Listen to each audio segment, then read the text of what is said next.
What's going on, Conscious crew? Welcome to another riveting episode of the Consciouztv platform. It is your favorite breakdown commentator, CTV. I hope you guys have had an awesome, wonderful, fabulous weekend. It has been an incredible week for myself personally.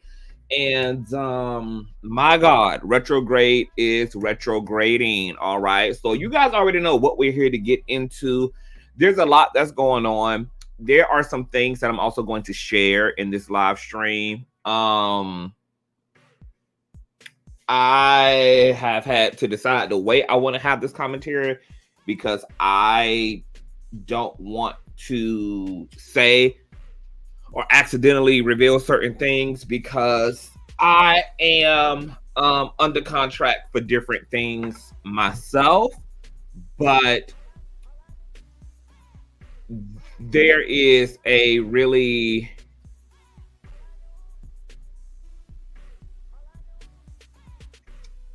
there's a huge reality around the things that have been coming out the past few years, and the things that are going to be coming out going forward are going to be even more shocking.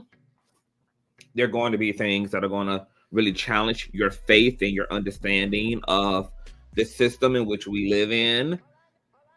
There are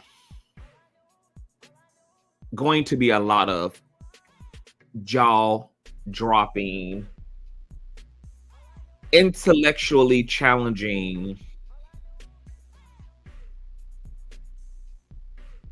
things that are going to unfold and that are going to just be made public, because that's the design of the age of Aquarius. So if you guys think that you guys are seeing something now, you guys, the public isn't even scratching the surface. This ain't even a third of it, and this ain't even the worst of it, unfortunately. And all of it ain't even bad, but there's entire worlds within worlds within worlds that are within worlds.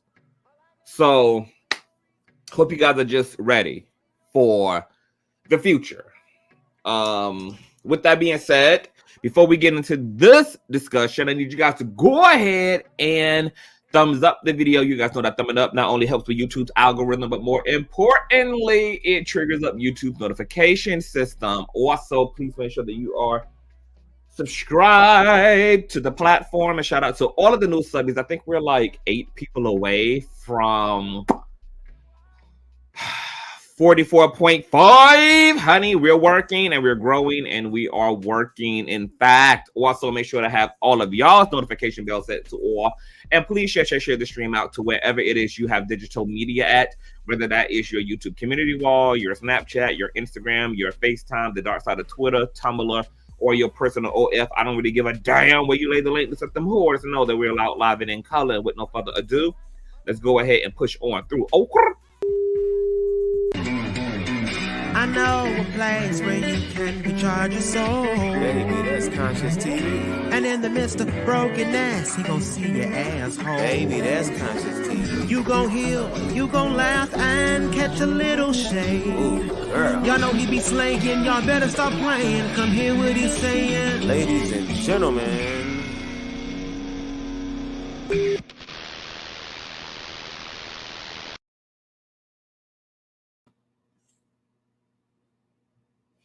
All right, so let's go ahead and get into it. Let me speak to some of you guys coming into the building. What's going on, Monica? Hey, Tanika. Hey, VS. What's going on, Charlie? Hey, Deborah. Hey, Rumors. What's going on, Sasha? Hi, Serenity. What's going on, Trini Gal? What's going on, Jordan's Corner? Hey, he doing a Cassie. He waiting on the NDA settlement. My God, today. Jody, do you want the link? You let me know if you want the link. Send me a text if you want the link or not. I'll shoot you a link so you can come up. Shout out to Jody's Corner, y'all. I will get Jody's Corners back on the platform, honey, so we can get into some more teams. He liked the vibe over here, and y'all was holding back out of respect for me, and he was holding back out of respect for me. But this next round, honey, y'all gonna get the Jody's Corner full experience, all right? What's going on, Kiwana? What's going on, Remy? Hi, Cats Meow. What's going on, M. Romeo? Hi, Kenny. What's going on, Logic? Oh, okay. So Jody says, did he name? So we're gonna get into that. Jody, stick around for this commentary. It's gonna get real interesting. Okay.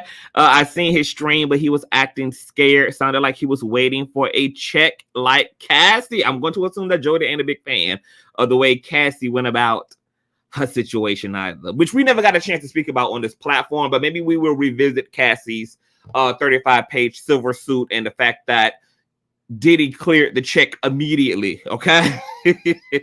What's going on, Ashley? Hi. Hey, TL Goldie. What's going on, Crystal? Hey, Sharon. What's going on, Lisa? Hey, Shar. What's going on, Shauna? Hey, Deshaun. What's going on, Lumen? Hey, Rock. What's going on? Hey, Nicole. What's going on, Kyir? What's going on, Rovonda? Hey, Just Be Real. What's going on, Brown's Mama? Hey, Bed-Stuy. Hey, you all. What's going on, Moki? Hey, BJ. Hey, y'all. All right. So it's a lot of y'all in the building. So we got a lot to discuss. First and foremost, I want to address, I had a comment up here from one of the Conscious crew members. It's somewhere, but she was saying that she's so glad that I posted on IG because she did not get a notification from Miss YouTube. What's going on, Hood Hacks? Hey, boo. Well, this is why teamwork makes the dream work over here, you guys, because YouTube be playing in our face. And, you know, this is why I be needing y'all the thumbs up. This is why we be seizing the kingdom through violence. I be putting on Super Freaky Grandma, the remix, and Aaliyah and R. Kelly's eldest daughter, Legina's Gold, acoustic rendition, a 4-page letter to help motivate y'all to thumbs up because YouTube is just trash, all right? So please make sure that you guys are thumbing up willfully. It's free of charge. It don't cost you nothing. And whether you agree, you disagree, you had something to do while I was live, all right? So we thumbs up just on principle, okay? Also, I told you guys that I had an exclusive interview, 3.5 interview, girl, with probably one of the most infamous and controversial people in media, okay? And I was not expecting us to get as deep off into the things in which we did. That led to a 3.5-hour interview, which I'm going to break down into 3 parts. And baby, when I tell you, you gonna want to have your ass here for every part. I'm going to literally drop parts per week.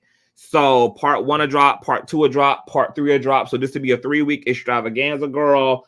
And it's my mouth was on the floor the entire time. I don't know anyone who has lived such a intense, dynamic, and dramatic life like the individual that I interviewed. Well, I posted a mini trailer to Instagram as well as to the YouTube shorts right here on this platform because I was in pre-production, post-production, and I said, you know what, this is cute. Let me give the people just a little 1-2, 1-2, 1-2 about what's to come. So if you have not seen this little mini trailer, I'm going to put it on display right now. Shout out to the 305 in the building and counting. Please thumbs up once again.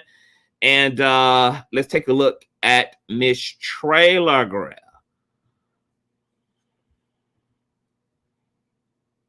Like, do y'all stay up? Okay, I done effed up. All right, definitely will. Again, my real name is Andre Van, aka Geppetto Jackson. I'm here from Boston, Massachusetts. Originally, I was raised there. My adopted mother is Leola Brown, Bobby Brown's sister. If you guys like Google me and look me up, as you have mentioned before, you'll see a lot of legal things that I've gotten to in the past, which I've stepped forward, and some of the things are true, but a lot of things are accusations. But I take full responsibility for my past. I'm not making any excuses. I'm not here to dispute anything. I'm just happy to be here today to be a better person. Another thing you probably heard is that I am the son of Jermaine Jackson, and Jackson, they're my family, which that's a tight niche with the family over there. I've been around the first generation, second generation, mentored. Been there since day one, you know, so it's like a lot of... All right, you guys. So you guys heard it, honey. The alleged son and love child of Jermaine Jackson and Whitney Houston has spoken out, and it is going to be a wild ride, honey. Not only is he the alleged love child of Jermaine Jackson and Whitney Houston, he also is the adopted son of Leola Brown, which is Bobby Brown's sister. He's also related to the Leverts, as in Gerald Levert, girl.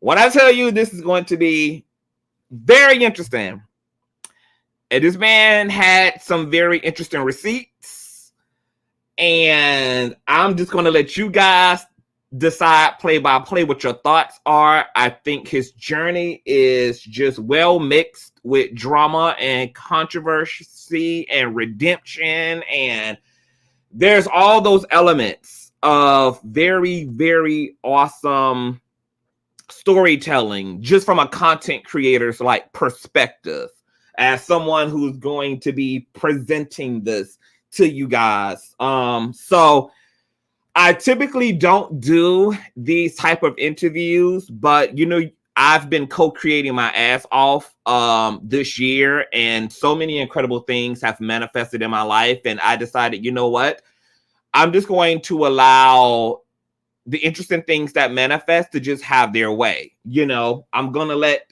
my steps be guided and lighted by spirit. So 2024, like I said, we're going to be going into some interesting directions on the platform. I'm so excited for you guys.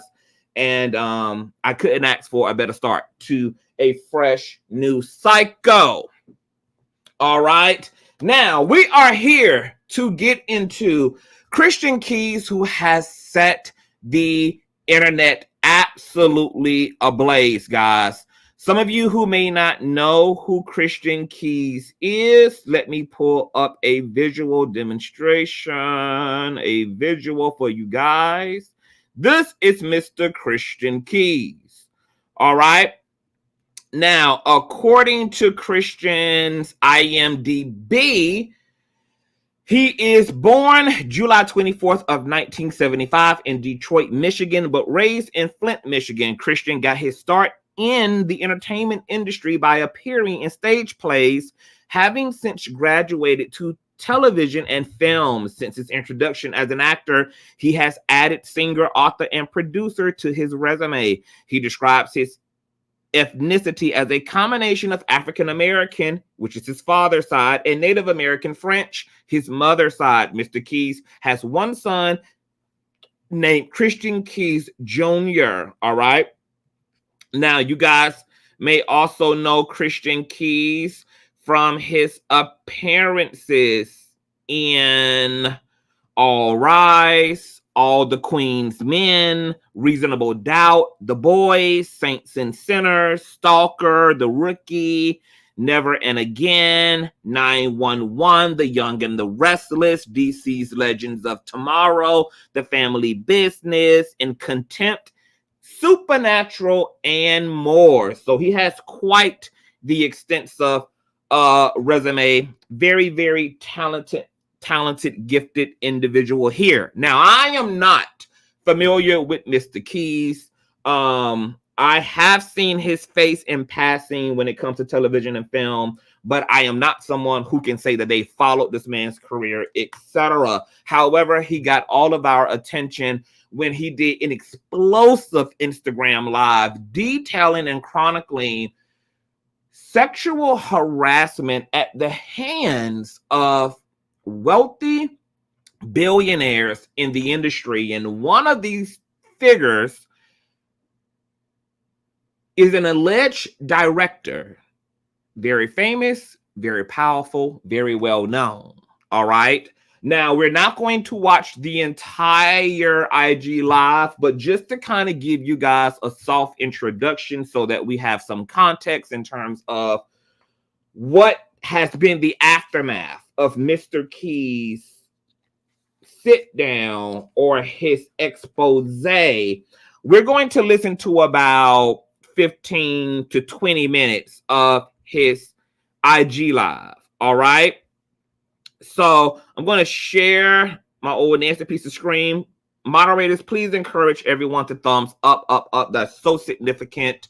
And to subscribe if you're new here. We do it all. So let's listen to about 15 to 20 minutes, and then I'm going to get into some conversation with you guys, and we're going to talk about why some people believe he is speaking about Tyler Perry and Robert Smith. Now, before I even go any further, I also want to say that everything stated here is speculative and is alleged and is hearsay via Mr. Christian Keys and as it relates to Tyler Perry and Robert Smith. All right, let's do this.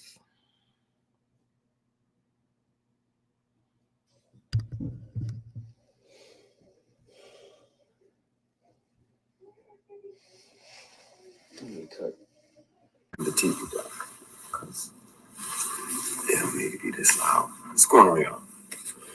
I want to talk to you about some stuff, and it's been on my heart, so I want to speak on it. All right. Good evening. Hope everybody's doing amazing.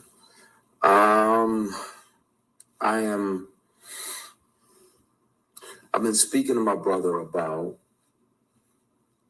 making a declaration of my experience.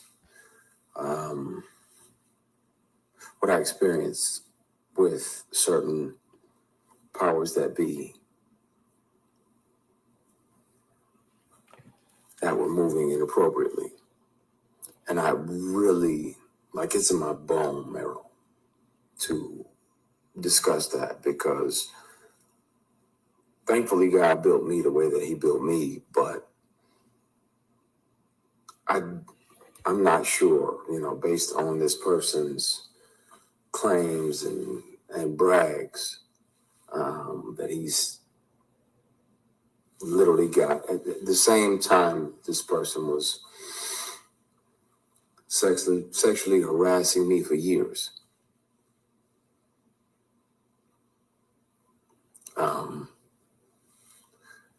He was claiming, that he had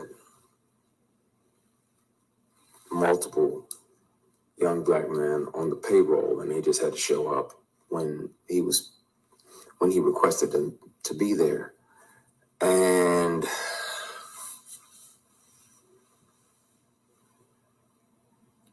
clearly that's why it felt to him that it was okay to say these things. And I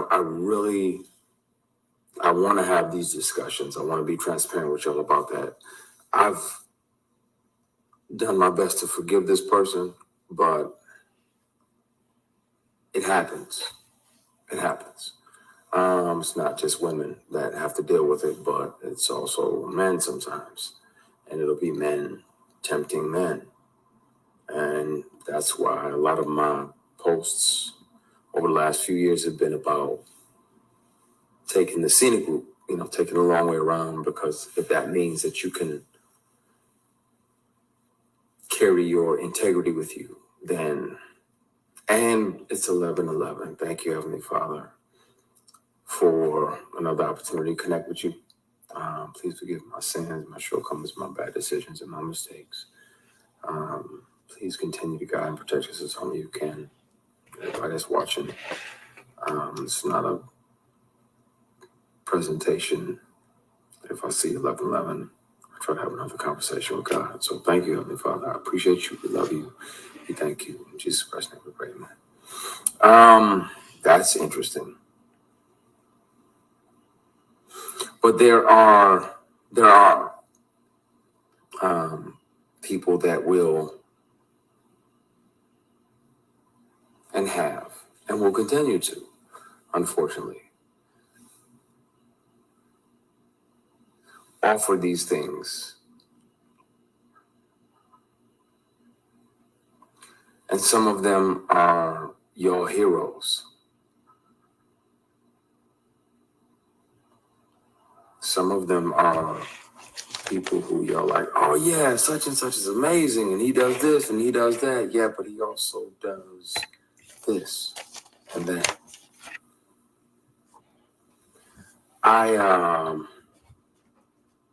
At some point soon, it's gonna have to come out. I've kept one of these on me since 05. Whether it's a keychain recorder or a pen, because most predators would check your phone. And once the sexual harassment started, I was like, well, I got to protect me, because I'm saying no, and I don't want this person, as powerful as they are, to try to get in the way of my work. So I started recording. So I have them offering me money to take my clothes off. I have recordings when I wasn't working with them or for them. I have recordings of them confessing that, the other guys that they have on the payroll, all of the above. And the difference is, the wonderful thing about confidentiality agreements and non-disclosure agreements is that they can't prevent you from turning all of those things over to the police, because sexual harassment is a crime. Attempted sexual assault is a felony.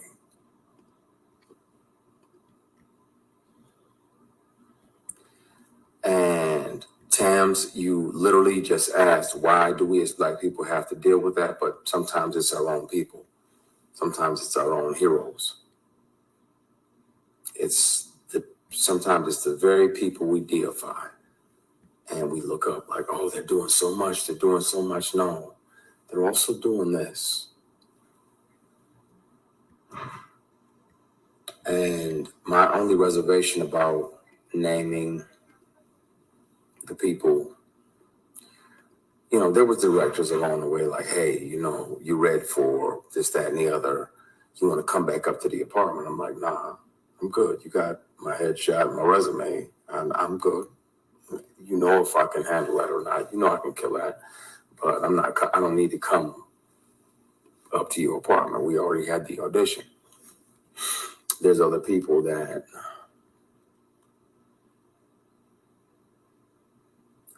I want to say everything, and my brother was like, nah, not yet. I want to tell it on the mountain, over the hills, and everywhere.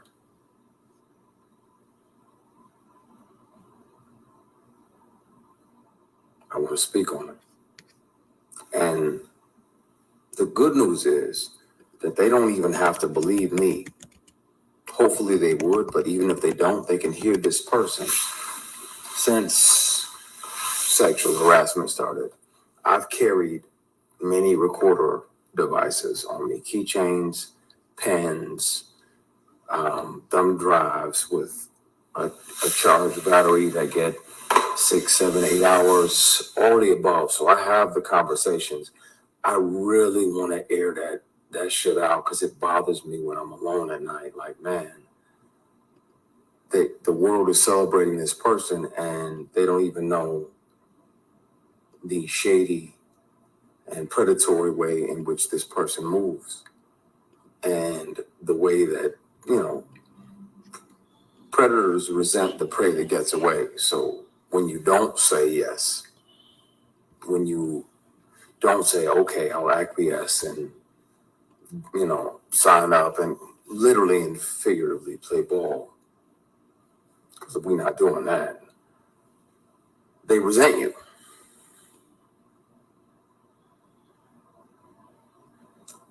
This is a conversation we're going to have, and we're going to have soon, because it bothers me in my spirit that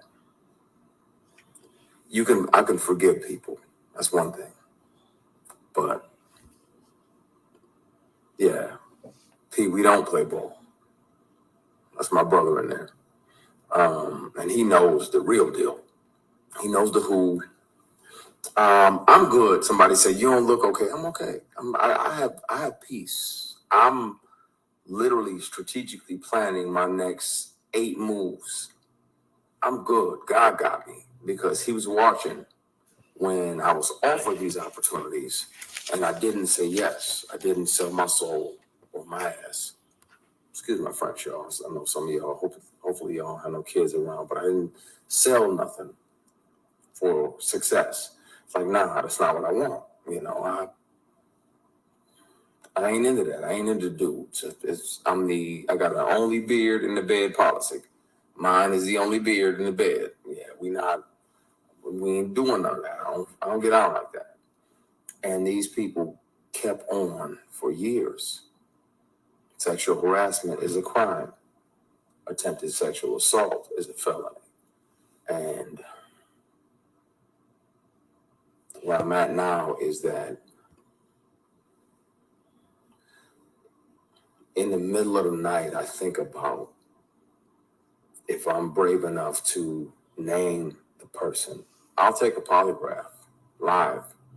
I'll take 5 polygraphs live. And I'll pass all of them because it's the truth. This person is a predator, and he's one of several. And it's a shame, man. But I think it's time.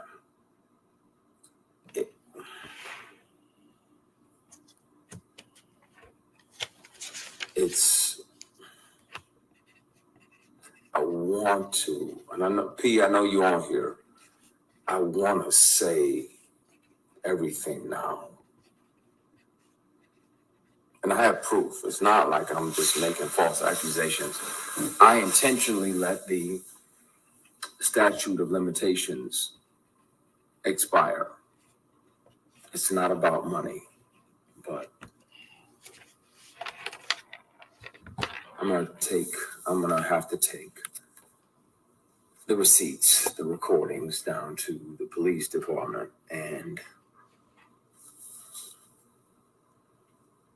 let them hear this individual. I wasn't working for him in the month and the year that he showed up to my apartment and offered me $100,000 to take my clothes off.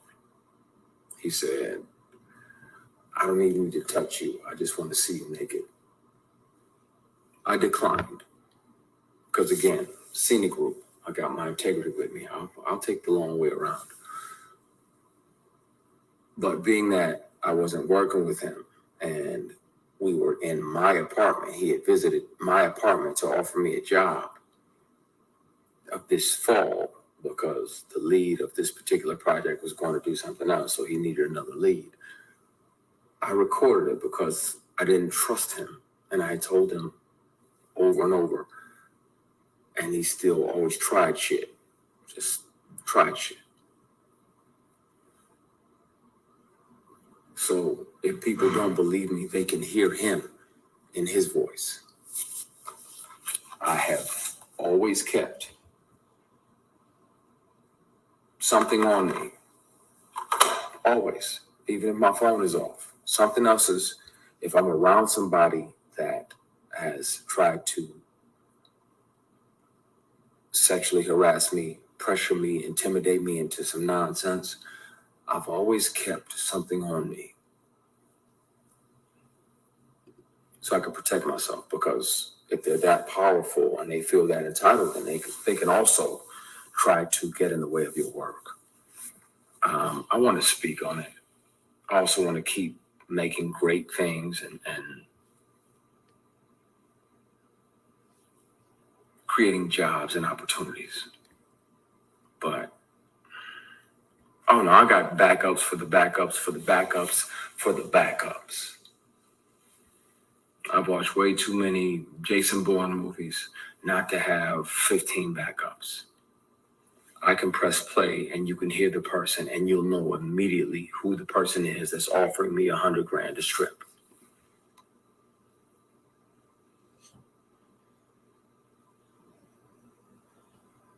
You'll know right away and it'll break your heart. I won't have to say the person's name, but I can and I will. I don't mind doing a polygraph or 3 or 5 on live TV, and I'll pass all of them because it's the truth. This industry is something else. It's wonderful, and we get to chase our dreams, and we get to live other lives. I get to be a judge or an FBI agent. I get to be a girl dad.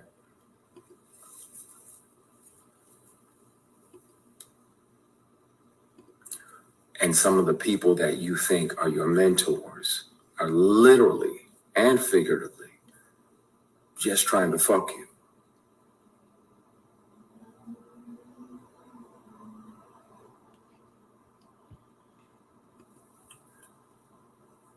I have documentation from the dealership for the car that they tried to buy as an apology for offering me $100 grand a strip. It's time. I really want to just clear the air because I'm tired. And then where I'm at now, it still feels like that person is fucking with you just to fuck with you, just to mess with you. The industry can be wonderful. I'm grateful, be clear, that this person showed me how not to be. When I'm a boss, people get daps and church hugs. The attractive women that work on even on my shows, my productions, they getting daps and church hugs. That's it. Because this person showed me how not to be when I'm in charge and when I built something and when I created something. I hear you, Pernell. I'm gonna be cool. I'm gonna dial it back. You get on my nerves because I know you're right, but it's in my fucking bone marrow, and I'm tired of this person gallivanting around doing these PR stunts. Oh, I'm gonna do this and I'm gonna do that and I'm gonna do that. Well, then speak on if you gonna have.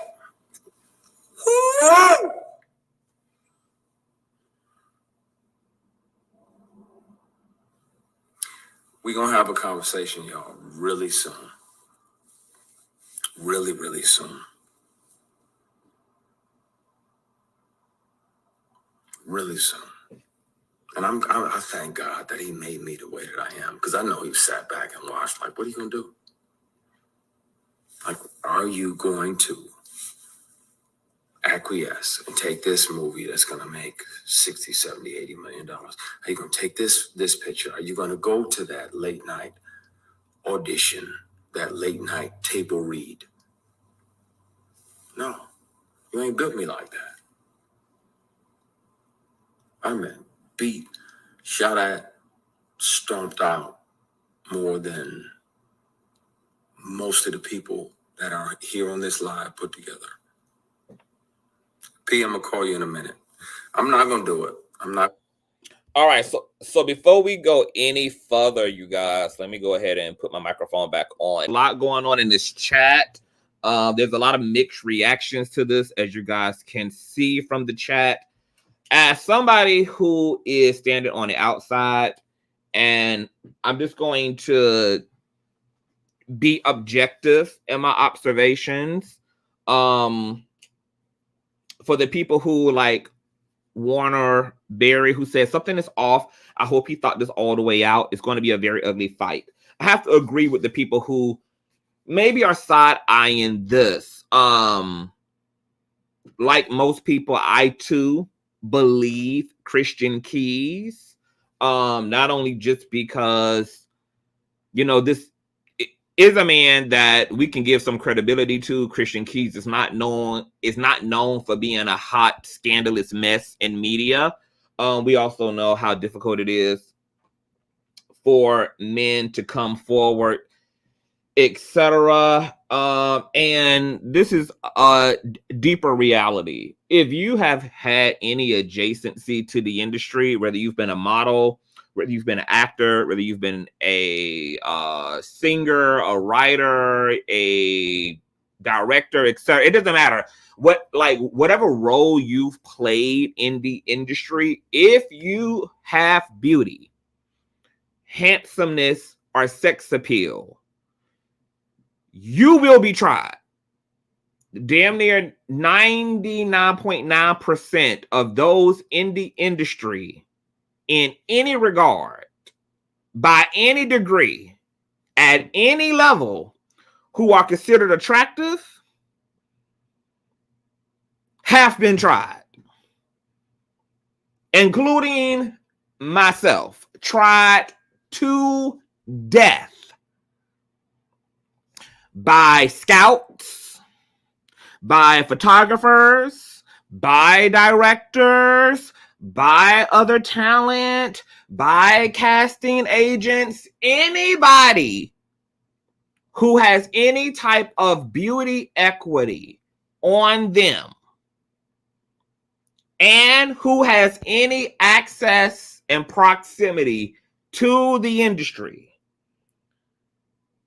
has more than likely dealt with sexual harassment, sexual enticement, etc. This almost comes with the territory of just being attractive, period. Certainly, that is compounded when you talk about an industry that is as shallow, that is as material based as the entertainment industry. Look at how these record labels, for God's sakes, have their rappers low-key signing insurance claims as a part of their deals, because the labels are going in, making sure that they're going to collect their coin on the front end or on the back end, making the musician and the artist completely disposable. It's real grim and gruesome and exploitative when it comes to the industry. Okay? Look at all that shit that you guys learned about R. Kelly and how many people in his camping team were triangulating and assisting and sweeping things under the rug, and people's priority was their jobs and their livelihood and their proximity, etc. Once again, worlds within worlds within worlds within worlds within worlds. Now, there are things that Christian Keys said, because we're not going to listen to the whole hour and a half. Shout out to the 712 moderators. Please keep encouraging folk to thumbs up the video. That he said that I can see why people, or why everybody isn't convinced. There were things that were communicated that were seemingly contradictory. So we're going to discuss those things. I want to give you guys my perspective, and I'm going to give you guys, I did the homework for you guys. We're going to get into why people think that Christian Keys is exposing billionaire Tyler Perry and billionaire Robert Smith. And all of this is alleged. So Tyler and Robert, find y'all somebody else's pussy to play with, bitch. All right. Now, these are things that he went on to say further in his IG Live. That, as you guys heard here, he's been using a recorder, okay, in the form of a pen. He's always had some type of recording device on him. Okay. That the person who has been harassing him has a distinct voice. Okay, because Mr. Keys was dropping Easter eggs. Okay, all of y'all Marvel fans, he was dropping Blue's Clues. All of y'all Disney, Cartoon Network fans. Okay, he was dropping the clues of the clues, girl, helping y'all, giving y'all the puzzle pieces so y'all can do the math yourself. This person has a very distinct voice. He said that this person offered money for him to take his clothes off, $100,000 to be exact. Okay. He said that this person has other hot and horny men on payroll. Okay, that this person has an entire harem of concubines, chambermaids, and whores on standby. Okay. He also kept saying that NDAs do not prohibit the law from getting involved, that NDAs does not put your actions above the actual law. Okay, so for those who think that NDAs protect you legally, they do not. All right. Now, he kept insinuating the heroes, y'all heroes. Okay. Heroes. This is important because Christian Keys kept making sure that the viewing audience understood that he's not talking about no back alley directors. He's not talking about no interns. He's not talking about directors who are shadowing. He's saying these people are people that we know. These are people that mean something to the culture. These men have hyper visibility. These are not ambiguous Hollywood billionaire figures. That these are people who are in our homes. These are people that are in our hearts. These are people who have incredible adoration on them from the community and from the culture. All right. He also said that there would be other directors that would try to get him to do private screenings in private quarters, okay? But he refused those propositions, okay? Because he felt like you already have my skills, you already have my work, you already have what you need. There's no reason for me to have to read for you in your hotel or in your private quarters. He also said that the Me Too does not just happen to women, but obviously to men as well. He also mentioned Terry Crews. You guys know that Terry Crews spoke on 2 different occasions about how in one incident he was in a limousine with a white executive who propositioned him to get on his knees to please, okay? And then another incident in which he was at a industry event with his wife, and a very, very, very powerful white exec came up to him in front of his wife and grabbed him by his crotch, okay? That's the level of boldness and ownership that is there in the industry, all right?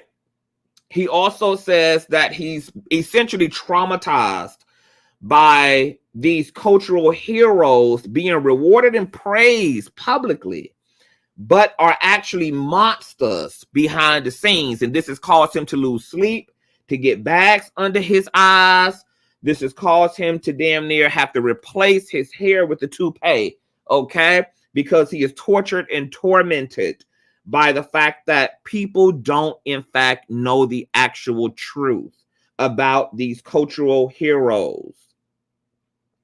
He also, as you guys heard him say, he claims he has peace and he's never sold his ass or his soul, and that he would take a polygraph test, okay?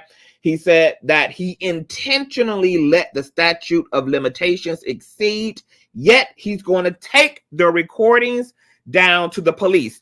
So I want to pause right there. These were the type of inconsistencies that has some people speculating about Christian's motive, about his sincerity, because he made statements like this, like, I intentionally allowed the statute of limitations to exceed.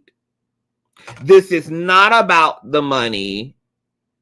I intentionally allowed the statute of limitations to exceed, yet he's going to go to the police. He also spoke about how on 2 different occasions he went to the police, but he could not execute for whatever reason, okay? That he would get as close to the parking lot, sometimes right inside the precinct, and yet he could not execute, okay?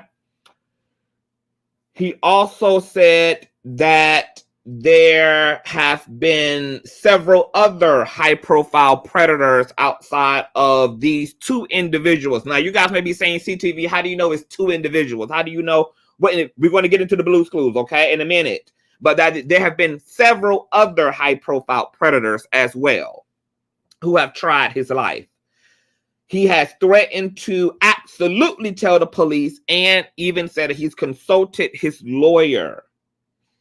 He says that the person brought him a car as an apology for propositioning him for nudes, okay? The $100K in exchange for seeing his naked body, and that this person brought him a apology vehicle that still had this person's name on the bill of sale. All right.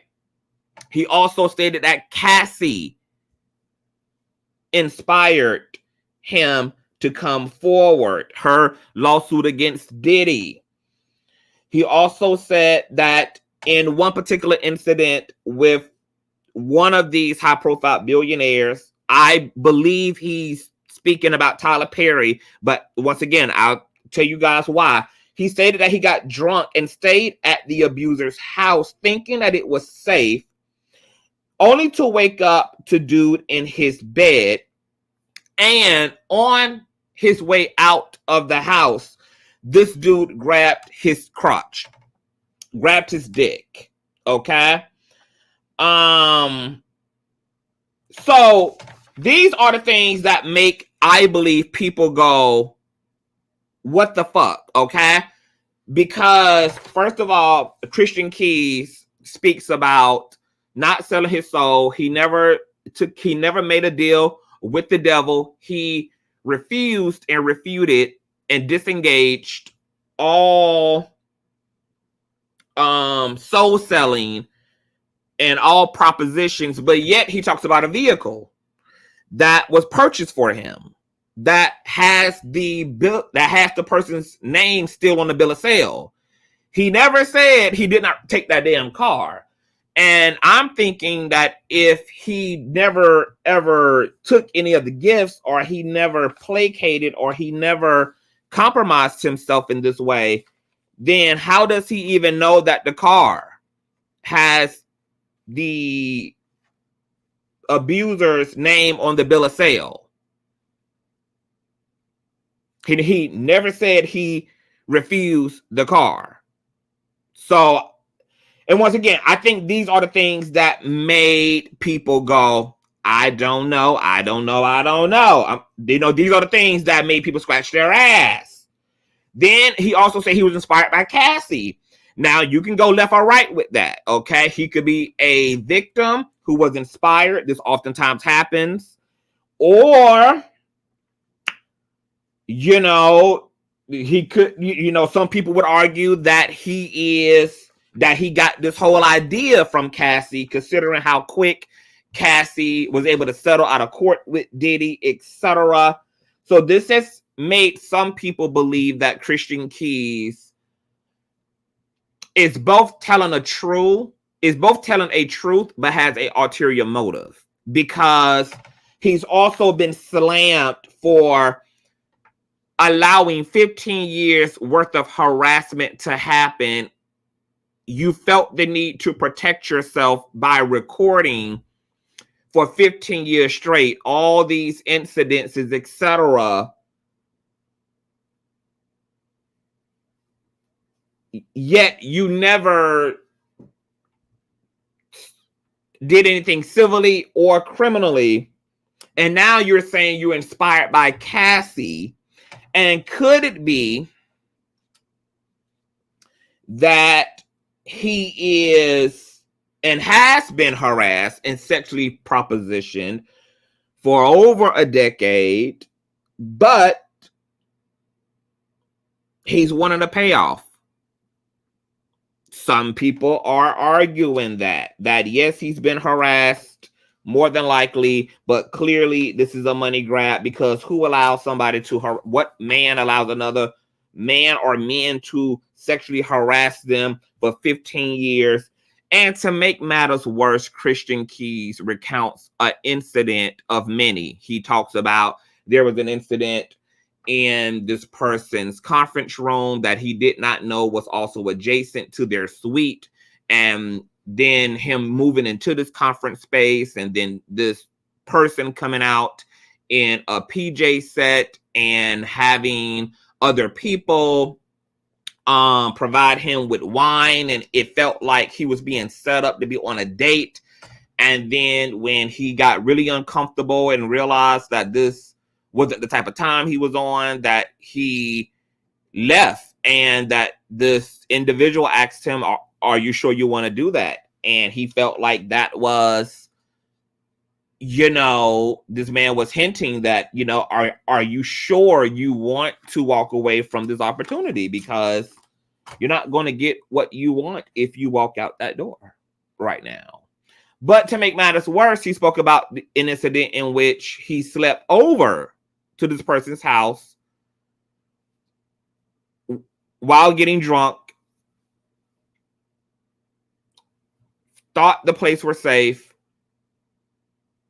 woke up to this person in their bedroom, and then upon him leaving, this person grabbed for his crotch.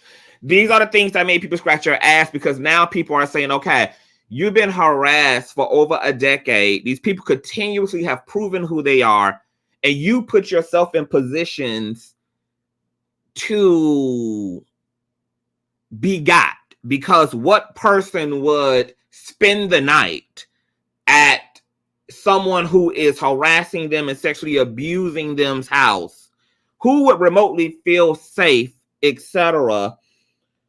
So these are the things that people are arguing. These are the things that just make people feel like something is off. Something is off, that the story doesn't make cohesive sense. It's too much jump roping. It's too much double dutching.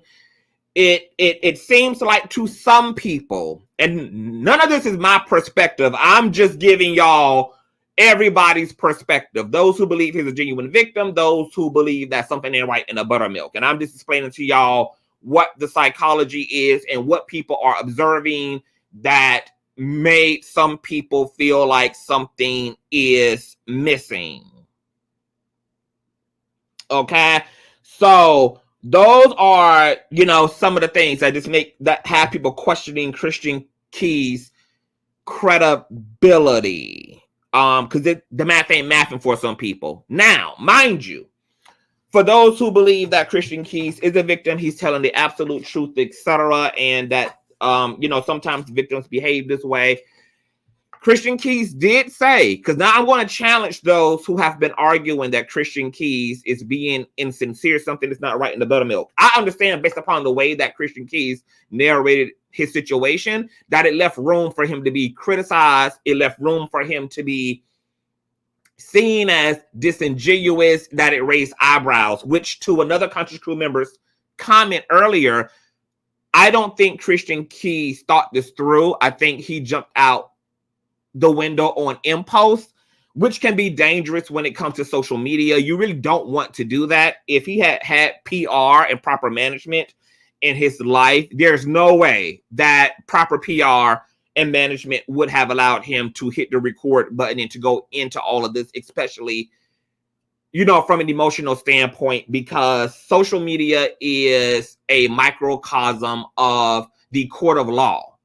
Whereas in everything you say and do will be used against you in the court of law. Okay? So you always want to be really straightened the fuck up when you come to social media to make certain claims, just because it just helps conveying it to the audience. Now, the thing that's helping Christian Keys, though, despite some people feeling like there is holes in his story, there's inconsistencies, is the fact that this isn't the first time that Christian Keys has spoken out.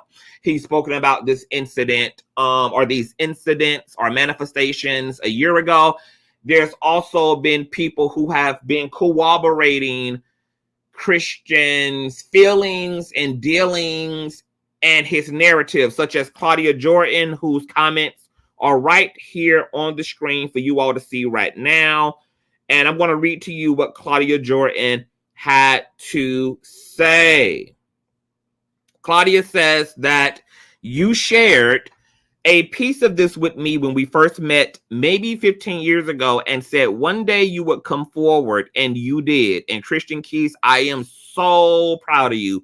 Do not beat yourself up for waiting. It's hard, especially as a man. I know it's scary and embarrassing and uncharted territory, but you did it. I will stand with you on this as your friend, because I know it's true, because this is the same vibe and tone and story that you shared from 2008, I believe.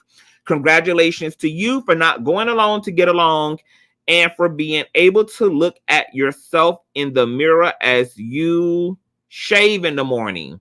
Other men and women will be saved and feel heard because of your bravery. Love you, friend. Shout out to our conscious crew member, the real Brant, as well, who says, I stand with you, Christian Keys. All right. So despite some people, despite the wobbliness of his presentation, which was off the cuff, there are people apparently who can corroborate Christian Keys' experience and his distress and his emotional and mental injuries around enduring things like this. Now, I want to also make some other things clear before we get into the meat and potatoes of this shit as well, because someone said, who records someone for 15 years, essentially saying, who the fuck allows someone to harass them and to be on their necks for this long? Let's be super realistic, you guys. There are people taking this plus some for less rewarding jobs, girl. It's the reason why hoes going Columbine at Walmart, going Columbine at CVS, going Columbine at the Wendy's, honey. There are people enduring all type of shame-inducing behaviors, okay? In the spirit of their livelihood, in the spirit of wanting a prosperous future.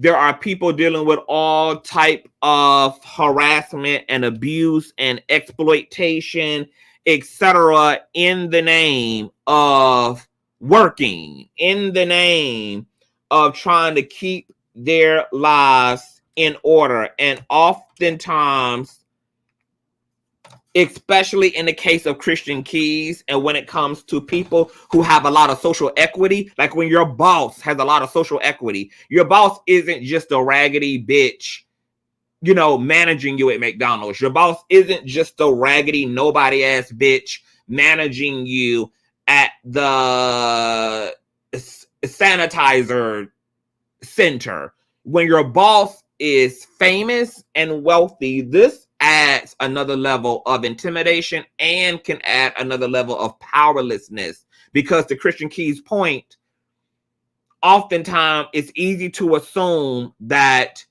you would be the less credible person in this situation because you, in fact, are the nobody in this case. This person is beloved. There are statues resurrected of them. There are stars on the Hollywood Walk of Fame of this person. This person is tied in to very powerful people, etc. So Who's going to believe you? Who can be argued to be some struggling wannabe somebody in Hollywood who is disgruntled and attempting to just get rich quick by accusing someone in power with power and money of said crimes. This is oftentimes something that is a psychological reality for victims who are going up against high profile entities. All right. So being recorded for recording somebody for 15 years, etc. Yes, you know, that's going to be motivated. Because another thing here when it comes to the industry is this is your work and your legacy.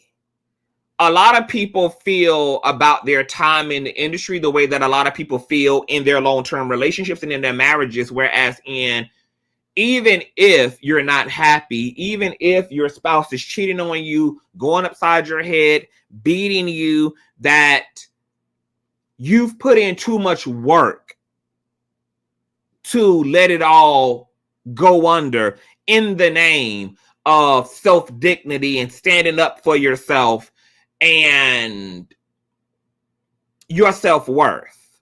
Some people feel like, baby, you know, I've invested too much. I'm not going to allow 15 years of hard work, my dedication, my financial sacrifice, my hard work go under because I know, in fact, I'll be blackballed and completely capped off if I go against this one person.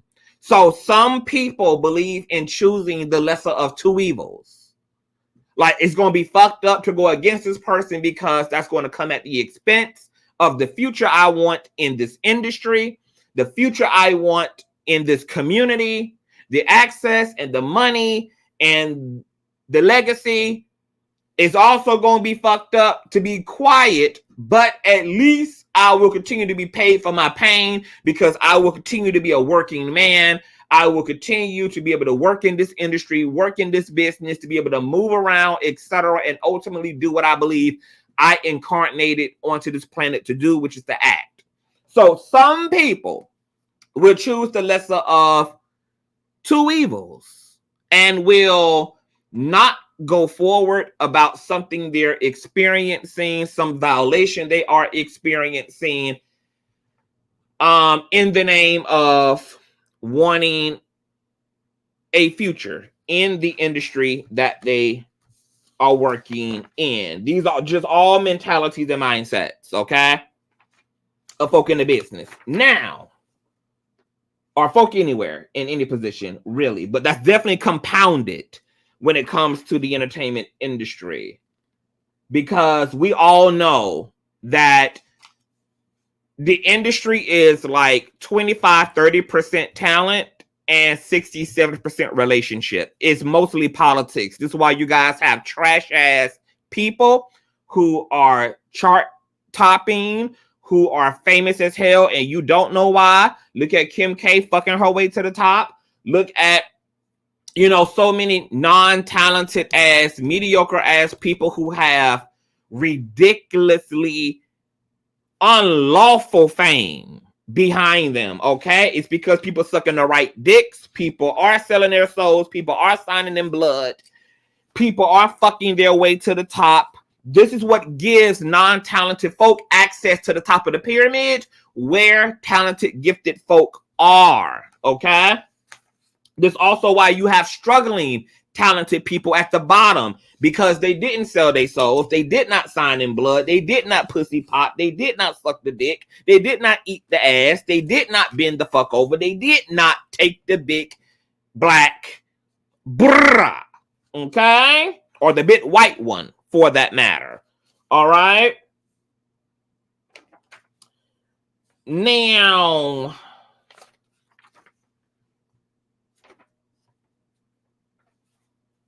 why the people think that, because, okay, let me switch out here and pull up my other situation, Gorilla. Let me pull up, because it's a lot of moving parts in this commentary, Gorilla. Let me pull up a visual again. All right. Now, some people, since Christian Keys has come out and said all that he has said, believe, shout out to the 900 in the building. You guys continue to get the word out. Like the video. Thumbs the hell up out of the video. All right.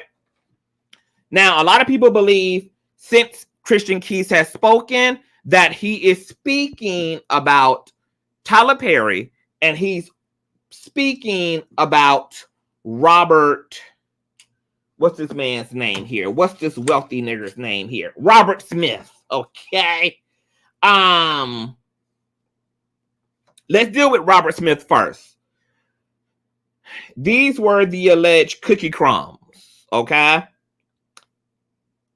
Christian Keys spoke about a man who was rich as hell, wealthy and black.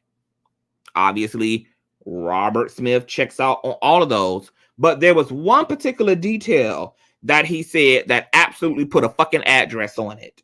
And that was when he said that this black, wealthy billionaire who was trying to sexually extort him also was somebody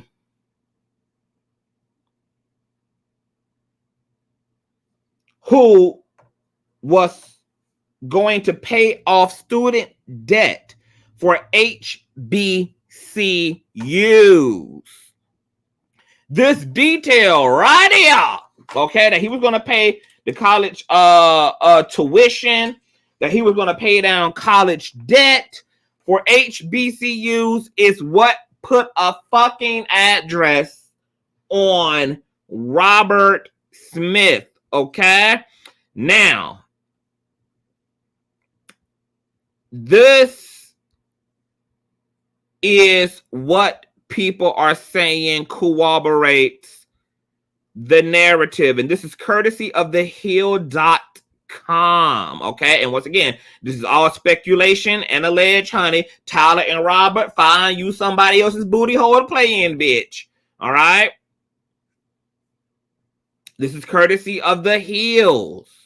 Matter of fact, hold on. Let me put up my damn banner, okay?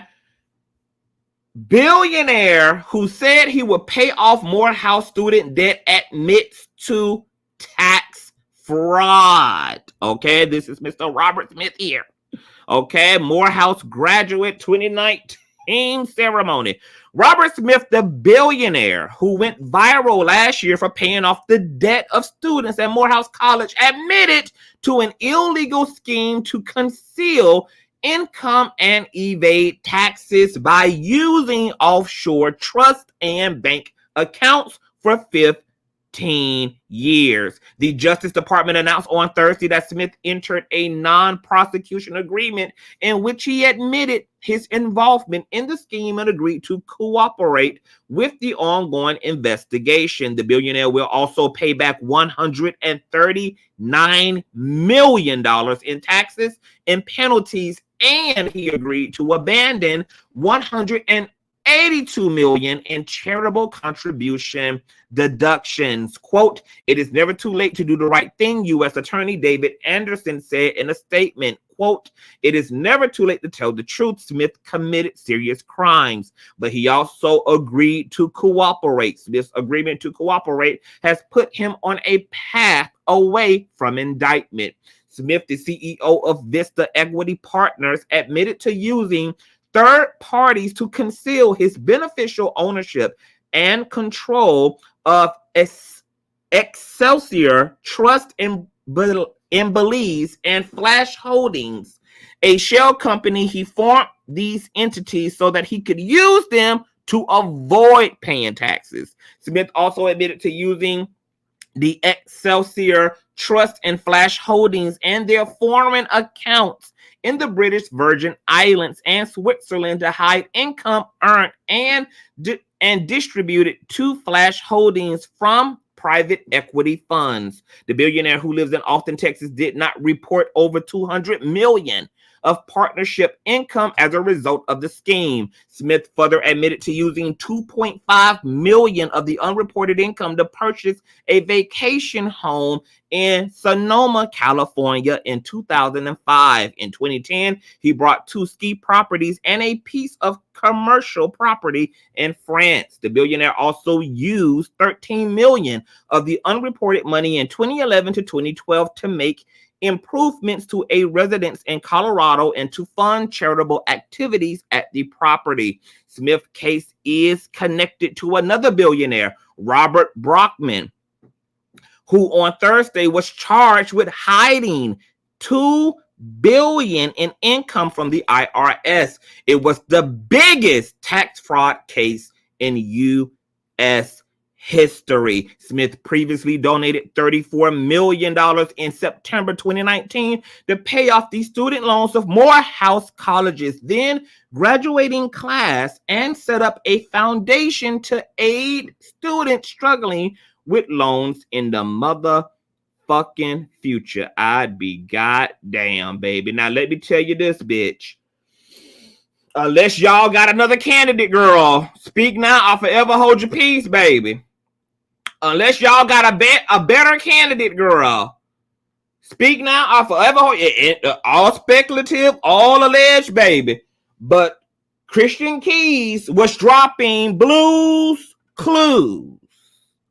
Now, unless y'all got a better candidate who fits the profile of a black billionaire who paid down the tuition and student debt of HBCU students, y'all let me know. Now, here's where the road and the rabbit hole gets more interesting, because with that being said, a lot of people only knew that Robert Smith did this charitable act. Because remember, Christian Keys kept saying, these are y'all heroes. These are y'all heroes. These are y'all's heroes. These are people who are adored. These are people who are worshiped. These are people who, he even said a line in his Instagram live to the, I'm paraphrasing, something to the extent of, y'all are going to want to believe these people because of what they did, because they made you laugh, or because they did this, or because because they did that, or because they brought you this and brought you that. It was something along those lines. So he was saying that these are people who have major social equity on them. These are people who give as well. Their giving is to massage and help conceal their true nature. Okay. Now, what's crazy is that Robert Smith, if Christian Keys blows the lid off this shit, hold on, where my spooky music at, bitch? Because I was supposed to make this a whole movie. Let me put my spooky music on. Okay, yes, my spooky music, girl. Now, if Christian Keys blows the lid off this shit, Robert Smith is going to have a time on his hand, because you've got to, he's going to have to defend his credibility. And you got to assume, if a billionaire at this level damn near was about to be indicted and do major time in prison for lying to the U.S. government, how many other backhanded, exploitive, self-serving, deceptive things is he doing? Huh? How many other self-serving, manipulative, scandalous, out-of-order, illegal ass shit is he doing? We have a saying in the spiritual community that the way you do one thing is the way in which you do all things. Okay? So this black billionaire who paid down these tuitions didn't even do that genuinely. He did that allegedly with blood money. He did a good deed just to take 10 steps backwards in spite his own face. That's literal proof in and of itself, even if you don't want to connect Robert Smith to the Christian Key situation, the Robert Smith situation with the tax fraud, the Robert Smith situation is enough to show you that people in power can sometimes be deeply corrupted,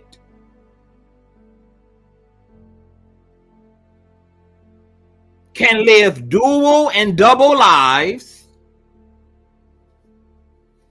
and can be capable of some of the most jaw-dropping, shocking, scandalous shit imaginable. That your money and your wealth does not absolve you and does not determine your character. And unfortunately,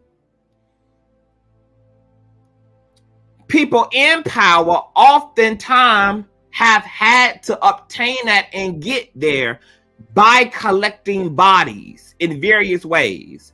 Whether that's lying, whether that's frauding, whether that's stealing, whether that's abusing, whether that's all out unaliving. Unfortunately, this world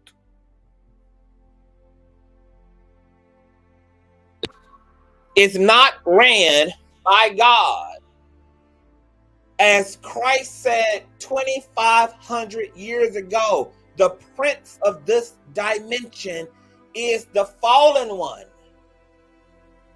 Is Satan, is Satan, is Lucifer. And when he cometh for me, he shall find nothing in me to convict me with. 2,500 later, the people in power politically, the people in power economically, the people who are the gatekeepers of this shit are not God-fearing people. They are people who have a twisted God complex. And they have done some of the most egregious, diabolical, hell-bound things to get to where they are.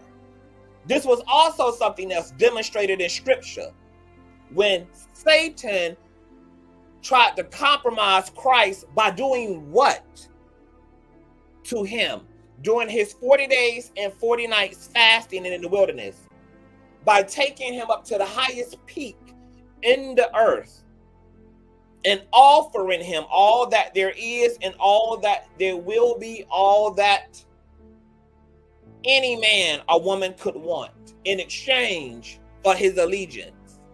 Those are the blood contracts of secret societies today. Those are the oaths of today. That practice, those covens are still the covens of the 21st century. Okay? So that's that for Robert Smith. Now, let's get to why people think that he's also talking about Tyler Perry. So people think he's talking about Tyler Perry because he stated that, he's been recording this person for 15 years. That this person is also in the industry, is a director, a powerful black elite, and has a very distinct voice. Now, we all know that even when Tyler Perry playing in movies like, when he's playing as Medea, when he's playing in movies like Why Did I Get Married, etc., that he can't even turn off the Medea voice. He is forced to sound like Tyler Perry. He's forced to sound like Medea Tyler Perry. Now, once again, this is all speculative. This is all alleged. This is all according to. And this is just me explaining why the people saying the things that they saying.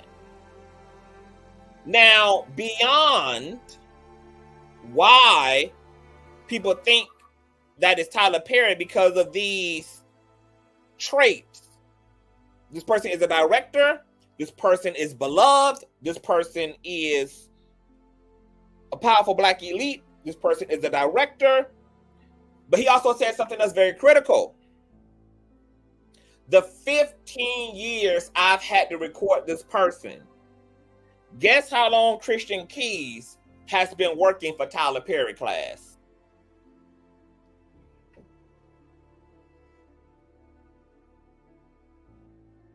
Guess. Guess how long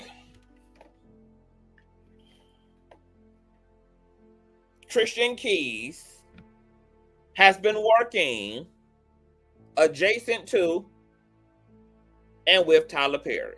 That's right. 15 motherfucking years. Now, some people are saying, well, you know, how can that be the case? How can that be the case? Because he's still currently to this day working adjacent to Tyler.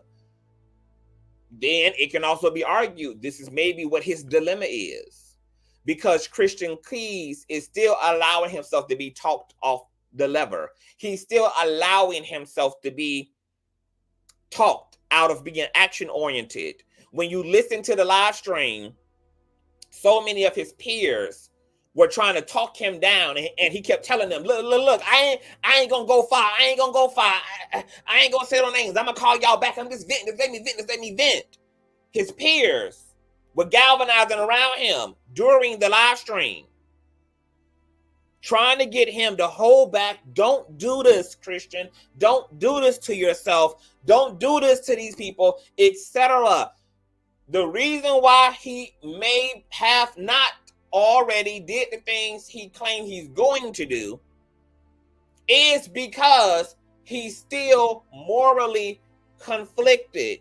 And this moral confliction, because he already knows, as he said, he already has predicted it will be a self-fulfilling prophecy. Like he said in the live stream, I know that I'm going to be villainized. I'm going to be demonized. He already knows that if he does this and he goes against these high-powered folk, that he has peers who work for these people, who are friends with these people. Clearly, it's going to be a conflict of interest for them to continue to foster a relationship to him, while he's in open opposition to these powerful black elites. So he knows that this is not just about the win, which is, I'm going to expose the industry. I'm going to hold these monsters, these abusers accountable. But he also knows there's going to be great loss. Oh, we have 44.5, period, because we're working. Shout out to you guys. And this is driving him mad. It's driving him crazy. And the sad, distressing part about all this is Christian is probably going to blow this. There is a way that he can do this. And there is a way to have done this. And I wish, by him being inspired by Cassie, that he would have ripped the pages right from her play. Rip the pages right from her play. But he knows he's going to lose his career. He's going to be blackballed. After all, remember, Tyler Perry, Oprah Winfrey, and Lee Daniels' broke ass blackballed the shit out of Monique. Monique is just getting her redemption because she stood on business and she stood on their motherfucking necks and told them where they could put her big ass dick, since they like dick so much. Since they like BBC so much, she had one for their ass. See, the thing about also this alluding to Tyler Perry is that Tyler Perry already has a history of blackballing and allegedly trying to control the future and the present and the outcome for black talent.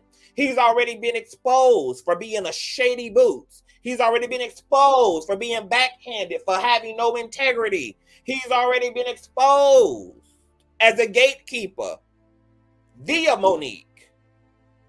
See, both Robert Smith and Tyler Perry both have very frail, side-eyeing reputations. They both are shady-ass characters. You got one, tax evasion, tax fraud, funneling money. You got another who has already been known to blackball talent, etc., coupled with all of the other rumors and all the other whispers about Tyler Perry in the industry. This gatekeeping is compounded by people like Oprah Winfrey, who is a big fro dry scalp, Ozempic taking ass mammy, who also lacks integrity. Oprah Winfrey has been caught in so many fucking lies, even about her racist encounter overseas when she was buying some high-end useless ass bag, only for the store clerk to come out and say, that big bitch lying her motherfucking ass off. There ain't nothing like that happen over here in this store. Do you think that we would jeopardize our fucking business by ruining our potential to have a long-term relationship to a high-end, wealthy-ass, big booty bitch like fucking Oprah? Okay, the woman came out and exposed Oprah ass. Not to mention that Oprah also lacked total integrity when it came to Monique, who was her friend. And she gave Monique her word. And Monique specifically told her that she did not want to hear from her family, and she damn sure did not want Oprah to give them a space to speak. And what did Oprah do? Backhand Monique, put Monique's family on, and had zero conversation and gave her zero heads up about the situation. Look at how Oprah did the Jacksons. Michael Jackson gave Miss Afro an exclusive around the Never Never Land Ranch, put her wide back ass on roller coasters, fed her popcorn and cheese, only for her to turn around and give, not even just that, also exploited off the clout of the Jacksons by giving LaToya Jackson a reality show on OWN network, only to turn around and disrespect Michael Jackson's trust in her, LaToya Jackson's proximity to her,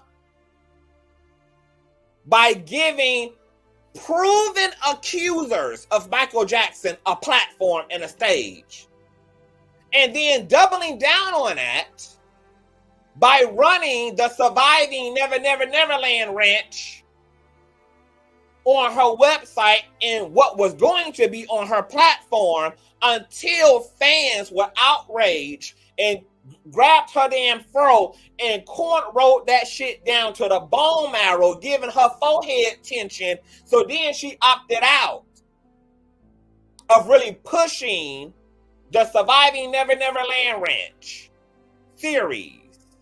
And then people thought she had took it off her website when she didn't. She only put it to the bike of the bus on her website. So it's still there to this day. Now, mind you, as all of this was going down, she's trying to resurrect the bones of Michael Jackson and drudge up a case that Michael Jackson was so scrutinized. He was so humiliated. FBI and the U.S. government and the KKK pulled out all the stops to hang this black man up on a wooden fucking cross. For Michael Jackson to have still been cleared of over 9 counts of child molest,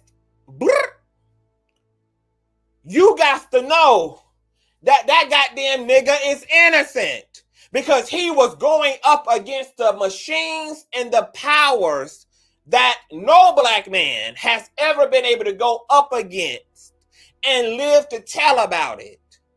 That same machine got R. Kelly ass behind bars, put Bill Cosby ass there, despite the fact that the plea agreement was for him to confess in exchange for his freedom, and they still put his ass down there with Pookie and Ray Ray and Big Dick Derek on cell block 8 for at least a year. The parents came out as liars, were exposed as liars. The kids told on their damn parents.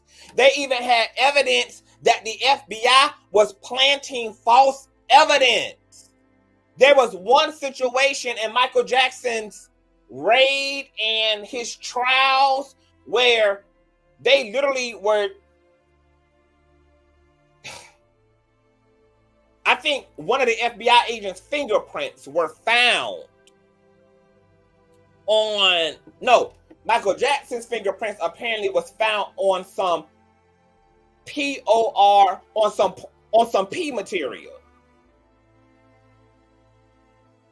But come to find out that the magazine had been published later after all of the said events, not during or prior. This is how hard these systems were going against Michael. They wanted this man's fucking head and were pulling out the bullshit from the top of the mountain to get him. It didn't get him. So what did Oprah do? Because remember, at the time that her and her husband Gail allegedly were cahooting, because Gail was working on exposing R. Kelly and Oprah was working on exposing Michael Jackson for the 10th billionth times about crimes he did not commit. And all of this strategically and conveniently was transpiring when Oprah's good homeboys, Jeff and Harvey, the Epsteins, the Weinsteins, were being indicted for child sex trafficking crimes. And Oprah and Gail devised a strategy to deflect and to distract from the crimes being committed at the hands of their high-profile white homies and homeboys by using their platforms to drudge up an old-ass case that had been resolved by a man who's now 6 feet under and capitalizing off of the sensationalism behind R. Kelly. Not only did Oprah gatekeep and protect Harvey and Jeff by distracting us by putting two black men up in front of the world, but even when it came to Russell Simmons, she also was about to use him and have one of his victims come forward in a case that he had already resolved. And she was going to do that after she had Russell Simmons' ass on her show, built a friendship to him, had him on Super Soul Sunday, and he had to wake up to the news like everybody else that his homegirl was about to give stage to his alleged accusers, just like she did with Monique and just like she did with the Jacksons when it came to Wade Robson, etc. Oprah is a snake ass bitch.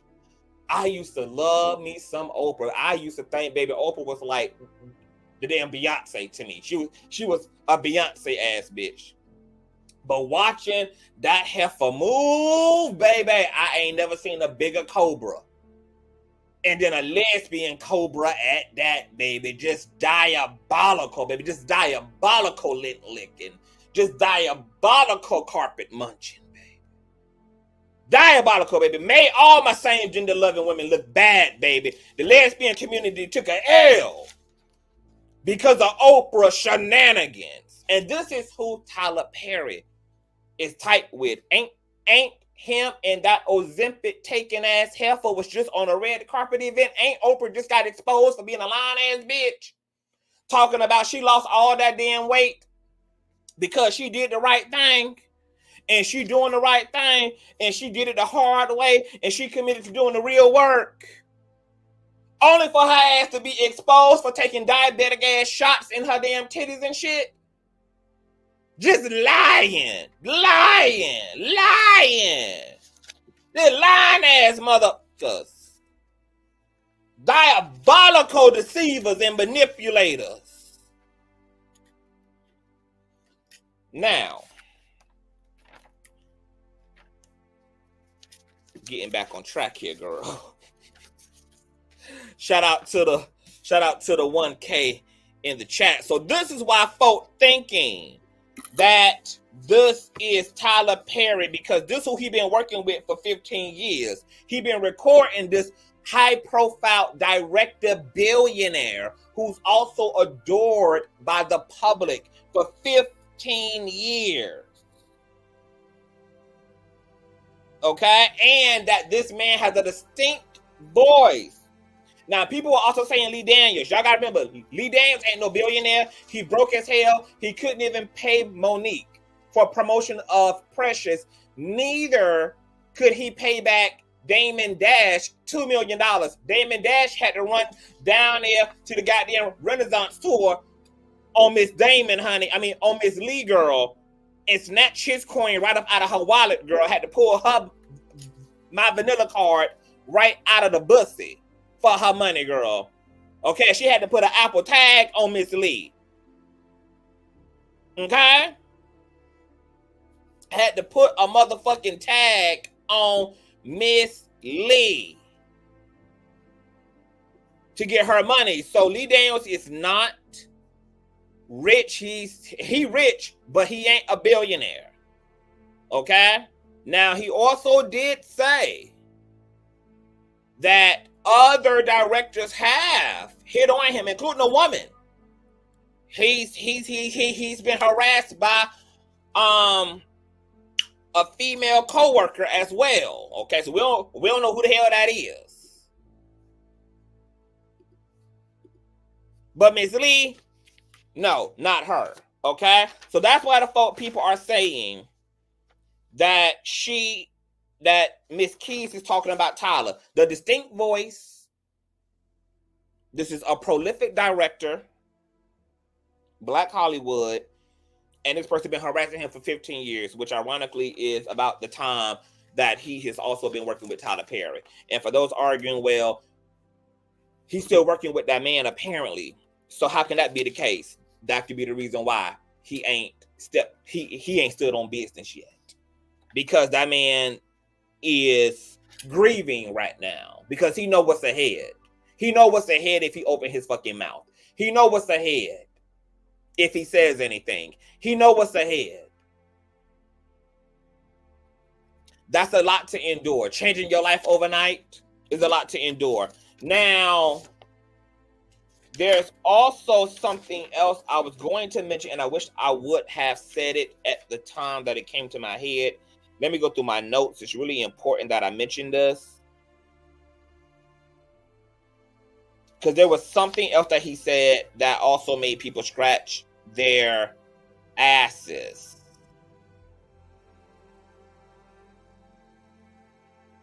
And let me look through it, okay? Also, damn, I hope it comes back to me. It was really good too.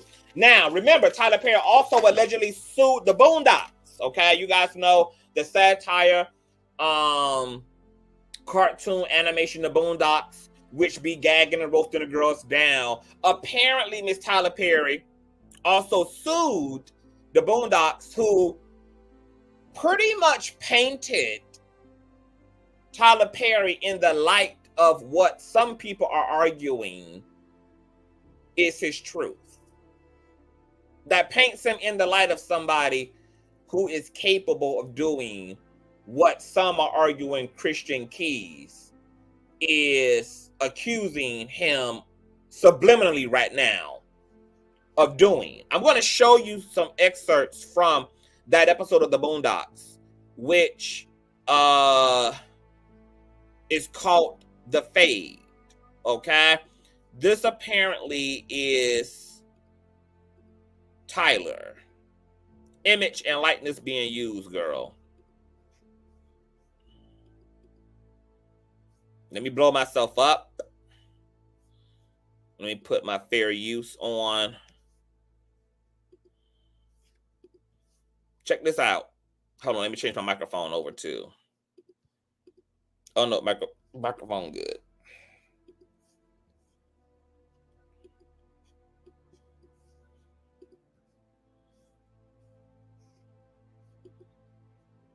Okay, hold on. I don't have audio. Let me see something real quick. Why don't we have audio?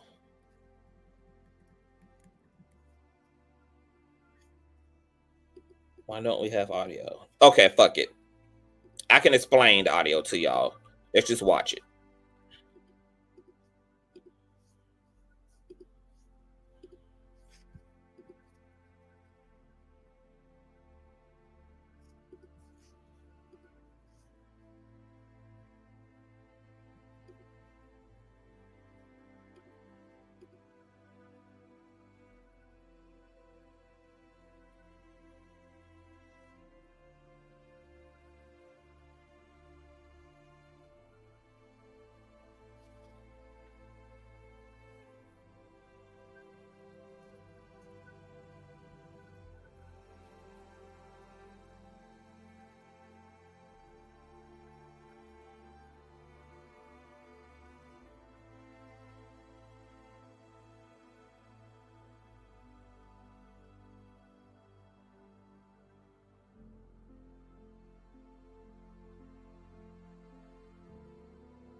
Okay.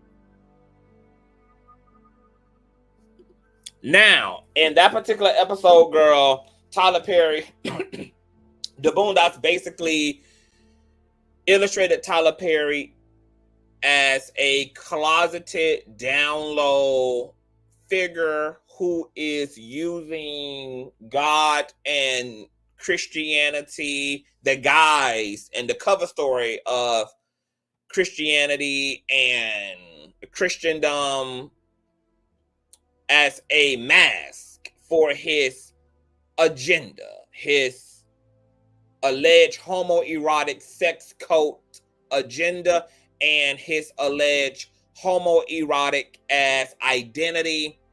And there's also a scene in this episode where he pretty much praises God for giving him access to being able to have these beautiful, black, muscular, fine men at his mercy. Okay, which is very crazy as hell, because the things that Christian Keys are saying about this billionaire having these men, having these boy toys, these ankle up men on standby. And we all know how, in reality, Tyler Perry likes to use Medea as a way to speak about God. And, you know, he's good, especially in the early years of his plays, giving these, like, sermons on the mount, etc. Girl, it's giving maddening coincidence. And apparently, Tyler Perry either sued or threatened to sue the Boondocks. Okay? There's whole articles written up on this situation. Okay, you can find this at cheatsheet.com. The Boondocks episode that Tyler Perry allegedly absolutely hated. Okay, and upon him threatening to sue, these episodes were removed and never put into replay again, girl. So it's a lot going on. Now, I'm going to tell y'all what the problem is with these high-profile pedos and these high-profile abusers. A lot of people are saying, well, now I'm speaking to the abusers.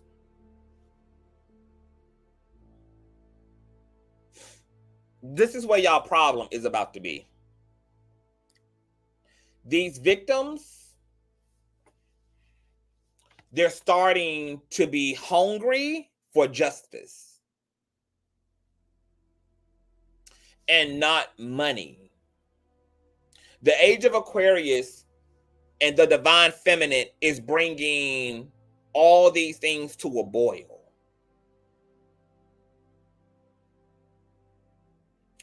And some of these victims are not going to be settling out of court like Cassie. Some of these victims are not going to be looking for a check.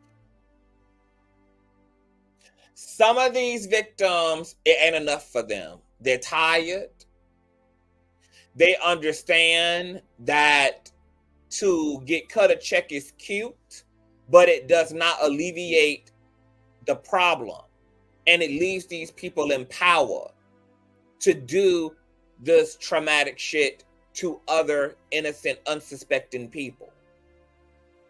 And some of them are not able to live with themselves at night. And some of them are not able to rest in their consciousness. They want blood. They want accountability. They want to see penitentiary level justice. We're going to soon see the death of civil suits against high profile abusers, and we're going to start seeing more criminal cases. Cassie's lawsuit has kicked the door open. As Christian Keys has said, it has given him confidence to come forward. He has said he does not want money. He has recordings. He has proof. He said that we all know exactly who these men are. He has promised to take all said evidence to the police and to the authorities.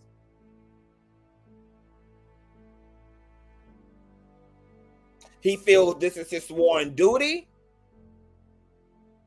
And many others are going to be joining the ranks. Because just as in the Diddy case, let's assume that he is speaking about Tyler Perry and Robert Smith, which is all speculative and alleged. Let me put my motherfucking banner back up. Just like in the Diddy case, is going to open up Pandora's box. There's going to be several other Christian Keys. There's going to be victims. There's going to be male victims, female victims. There's going to be accused of all kinds. And God only knows if the accusations get more sickening and dark-hearted. These victims are going to shake the top of the pyramid, because these people in power have also been banking on victims being able to take a paycheck and move about their business, just like Cassie did. Now, Cassie really did that shit in the most genius way that she couldn't have did it better. Because you damn right, bitch, you're going to pay me for my pain. That's what you are going to do. But she also knew she was forfeiting being able to tell her story in any other context. So what she made sure to do was to put the shit she could prove in that fucking lawsuit. That is her tell-all. That 35-page memo is her tell-all. That is her Lifetime movie. That is her story in her words.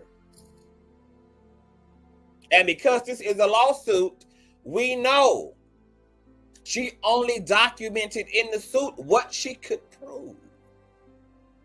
These are the things that she knew she could confidently persuade a jury and a judge on. with the corroborating evidence, whether that was witnesses, whether that was an iCloud, whether that was text messages, videos, etc.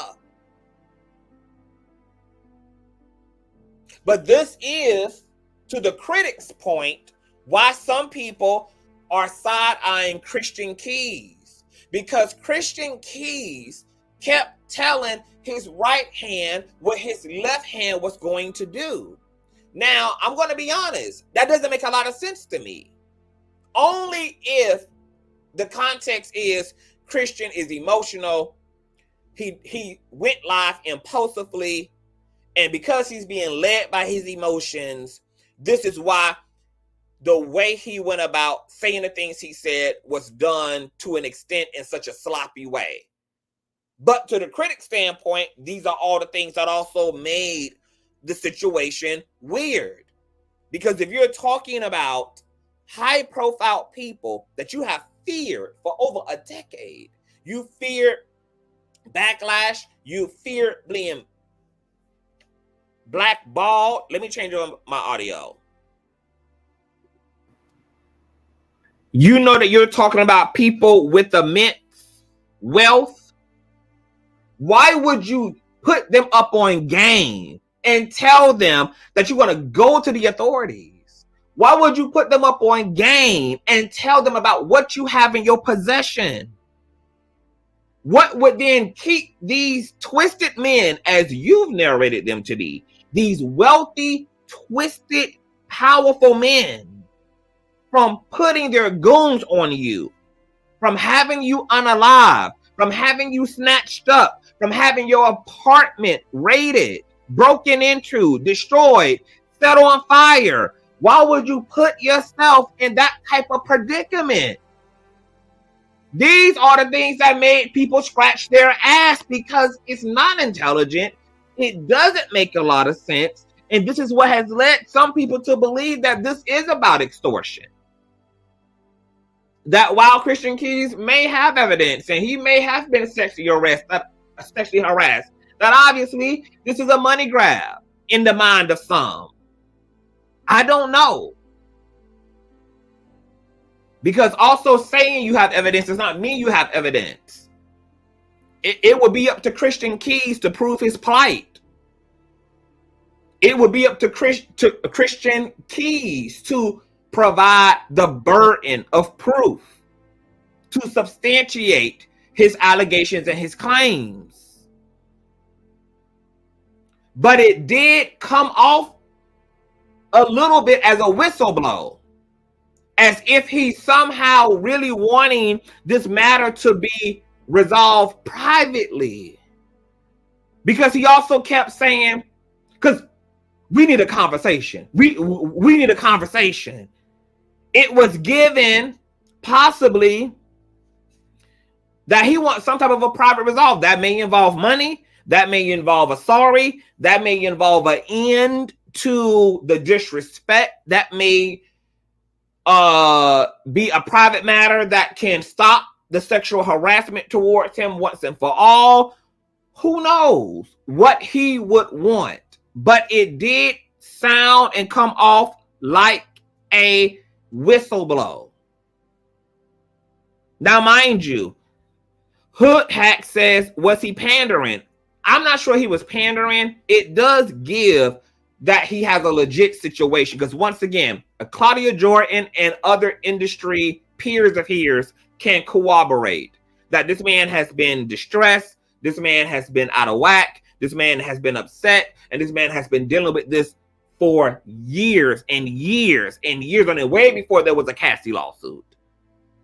Claudia Jordan talking about a conversation between him and her that went back almost a decade, beyond.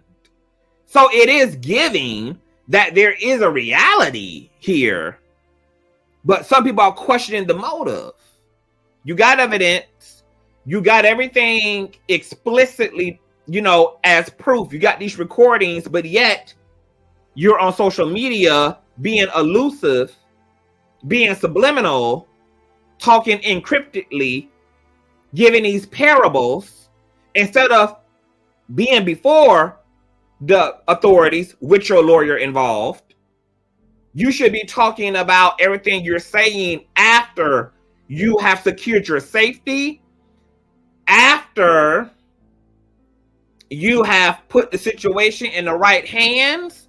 Because right now, girl, you just put yourself in direct danger.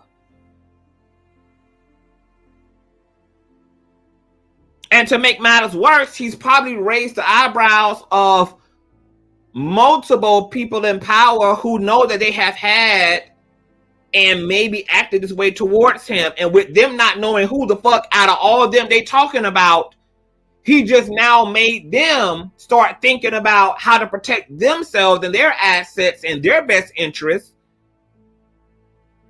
without even knowing if he's even specifically talking about them. So he might have opened himself up to a bunch of attacks, cyberly, physically, etc., just by being so elusive. So the question is, why is he being elusive? Is it because he's just emotionally reacting? Is it because he has some ulterior motive? If he wants justice, what's keeping his ass from talking to the authorities with the same passion and conviction that he's talking to an Instagram audience with? What can an Instagram audience do about this elusive, subliminal, encrypted story that he's telling? Why would he tell his left hand what his right hand is doing? Why would he put these people that he know are probably looking, lurking, they know exactly who they are? Why would you tell them you have yet to go to the authorities? Why would you tell them that you have these recordings on your persons? Why would you tell them that you have plans on doing them in? And yet you're also narrating them as big, scary boogeymans under the entertainment industry's bed. What do you have in place to protect yourself from this? What have you put in place to avenge you in the instance of somebody doing something to you? Do you live in a secure place? Are you in a gated community? You say that your peers are tied into this. How do you know that your peers won't do the dirty work of these men? You said that you know that you're also going to disappoint them, that people don't want you to speak out. So you know that other people's livelihood are on the line. What's to keep your peers from taking you out themselves? Because they know that if you hold their boss accountable, that they're out of a career. Their checks are being written right now because of shows that are currently on air, movies that are currently being made, that are being sold.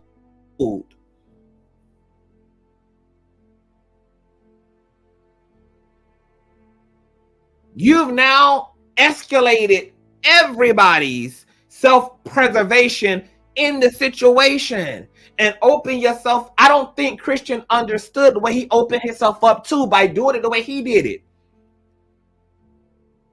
If he was inspired by Cassie, I wish he would have ran with what Cassie walked with.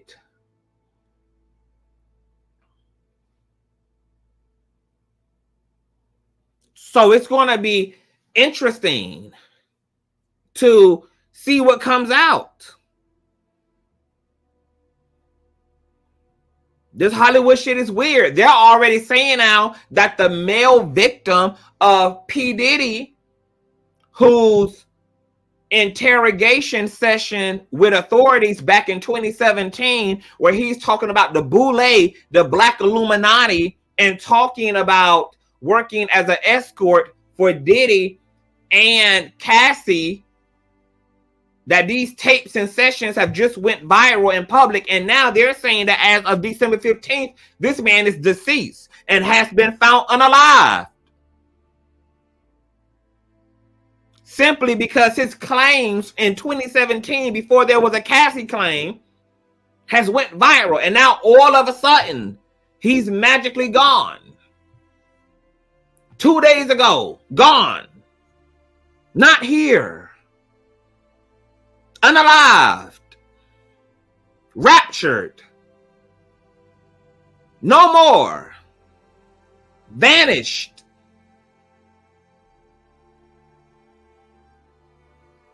These people in power are going to do what they have to do. They already have no respect of persons and no respect of life. Maybe now this might be the reason why his friends were telling him in a live chat at the time, Christian, no, not like this, not like this. Even though you think you're being clever and coy, no, not like this. You already done said enough for people to do the math. No, you don't have the infrastructure. You haven't even put yourself in a position to do this without it costing you your life. No.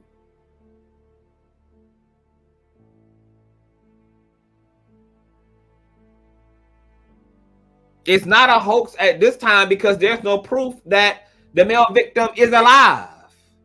It'll be a hoax when this man's identity and his life is proven to still be in existence. The reality is Sean Puffy Combs has already allegedly been connected to niggas being unalived. Everybody from this male victim to Biggie Smalls and so many other people. And Christian Keys is talking about the Boule, the Black Illuminati, talking about Satan sitting at a high place.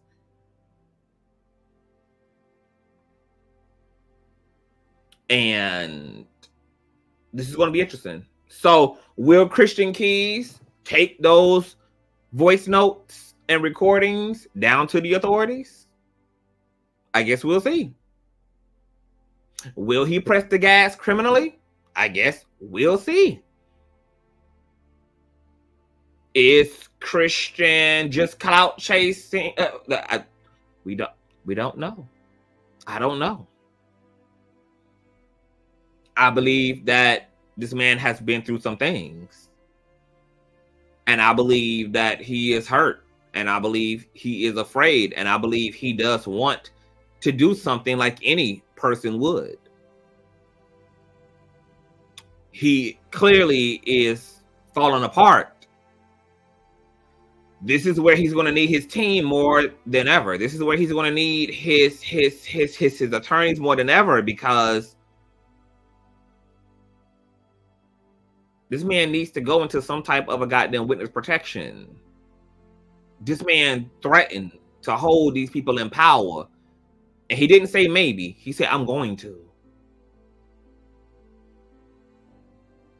This man would be stupid to not look over his own back. This man would be stupid to carry on with his life as if there's not a target on his back. He just put a major target on his back by God knows how many fucking people who now feel escalated and feel indicted and feel exposed due to everything he's just alluded to. And the unfortunate thing about the gatekeeping in the industry is that he may have just also blackballed himself any damn way, because the industry is ran by abusers. The industry is ran by Satanists, Luciferianists. And with him being willing to talk, and with him letting it be known that he records everything and everybody, who the fuck gonna want to sit in a meeting with him? He's now a liability to the people who do wrong. He now has made himself untrustworthy. They now know that it's not just his phone they got to worry about. It could be the necklace. It could be the pen. It could be the earring. It could be the chapstick that can be acting as a recording device. For all we know, his career may already now be over just because.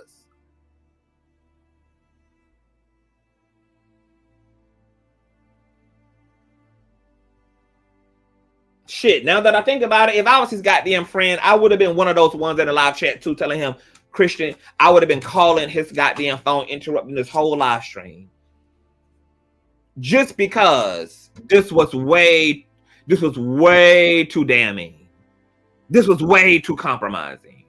This was not thought out well.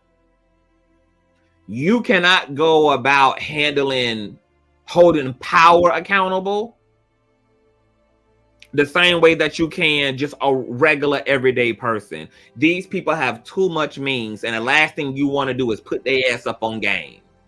The last thing you want to do is expose your whole hand right in front of their damn face. And to think that they're going to play nice when they already ain't been playing that to his narrative.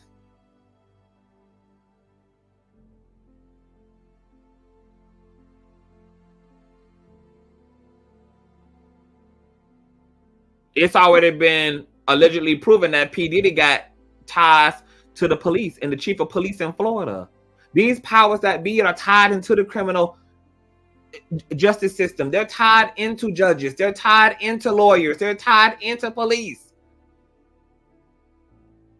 Their money makes the world go round and round. Damn near all human beings, a lot of human beings can be brought. You can get a random off the street to do your bidding.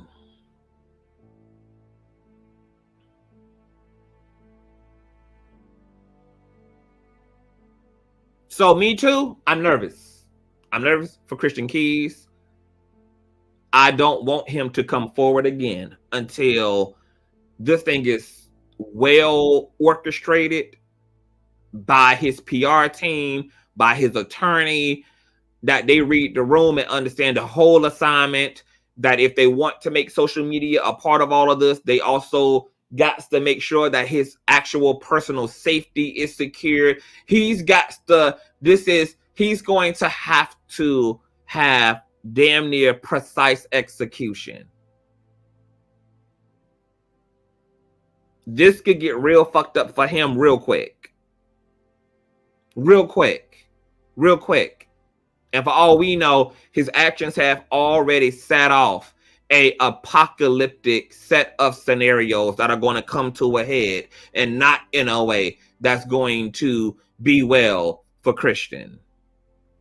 With him already coming online, being so emotional, he got bags under his eyes. What's keeping his death from ending like Kim Porter's? What's keeping the people he's holding accountable and threatening from staging his death under the guise of a self-deletion? Because it could be easily already argued that, oh my God, Christian took his life.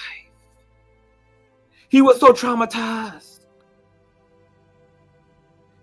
He was so worried. He was so stressed. He was consumed by his anxiety and his trauma. He leaped to his death. He overdosed. He put a bullet in his head. He's giving them now the perfect opportunity to capitalize and get away with it. I'm glad you said that, Lisa. He's not moving like a straight man. Let me say this too. It don't matter whether this man is gay or not. It's really irrelevant. People talking about he down low, he bi, he pan, he with the shits, he with the bussy of it all. What does it matter? Does that mean that if he was gay or bisexual, that he's entitled to endorse 15 years of harassment and exploitation and coercion? What does that mean? That he's gay? I mean, if he was, what did I do with the prostitute in China?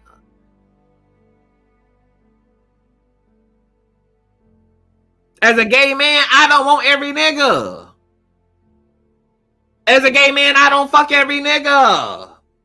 As a gay man, I turn down more men than I'm with, that I end up with.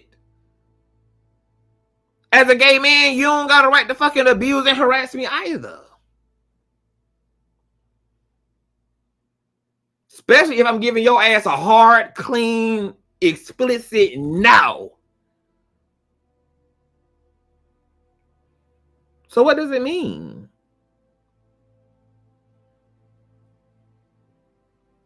I think what is reasonable to possibly argue is that I would better be able to understand those who just believe that Christian is money sexual.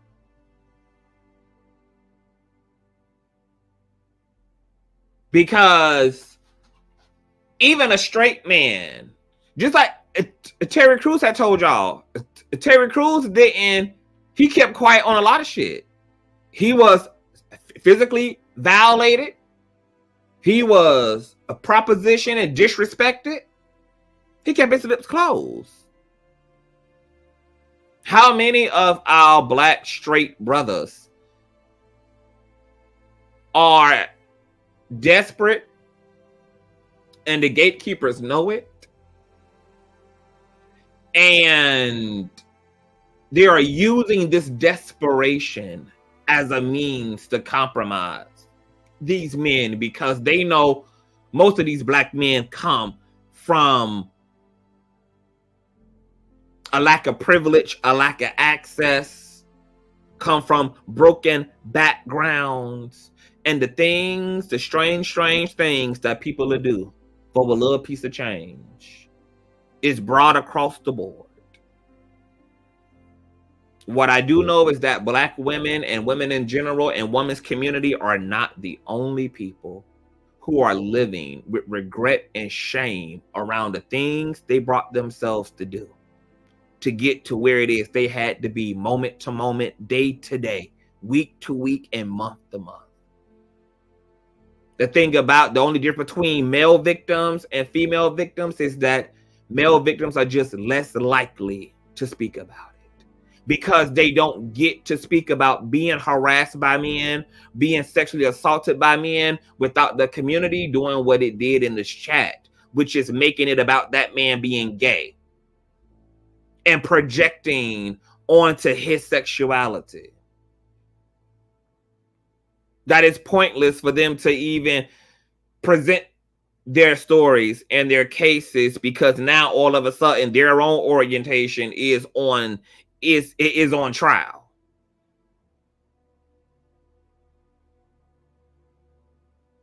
It's a lose-lose. And that lose-lose is eating Christian Keys apparently the fuck up. It's easy from the outside in to make it about him wanting to be money hungry, etc. That grief around changing your life forever and knowing that you are dawning upon the threshold of a decision that could change everything, and not necessarily change them for you for the better. They may change things for the better for the collective, but for you, you know that you're opening yourself up to personal suffering. You know that things in your career are about to change, and not ideally. You know that there are relationships in this industry that you're no longer going to have because people got to choose a side. Because other people's future are tied into playing well with these gatekeepers. I think Christian Keys prioritized his career. Most people's careers are equivalent to the love of their lives. To hold whoever he's talking about accountable would be equivalent to dissolving a marriage to someone that you love. His career, his ambition, his hopes for his career, these are all things symbolically represented in his relationship between his career and doing the right thing when it comes to these abusers. And he's been trapped between a rock and a hard place since. But he's seeing changes. He's seeing people reclaim their power. He's seeing people stand on principle. He's seeing people throw their bow and arrows at the top balconies, who are drawing the line in the sand. It's making him feel more guilty about being quiet. It makes him feel more guilty because his actions are inadvertently incubating and protecting people who actually do need to be held accountable, who need to step down, who need to be in prison.